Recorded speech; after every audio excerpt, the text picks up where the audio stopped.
Honestly, I was probably against the seatbelt law. And I kind of think I'm a libertarian at heart, a slightly right-leaning libertarian. And I'll admit I've been wrong. The most glaring example of my rights being infringed that I now look back on and almost laugh at myself is the smoking in bars and restaurants.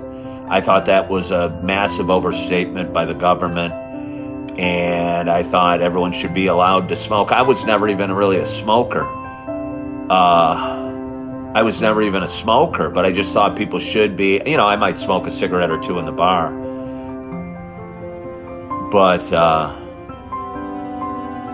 I thought that was a massive infringement on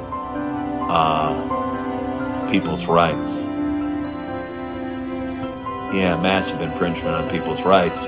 And I cannot tell you how happy I am that restaurants and bars do not have cigarette smoking in them.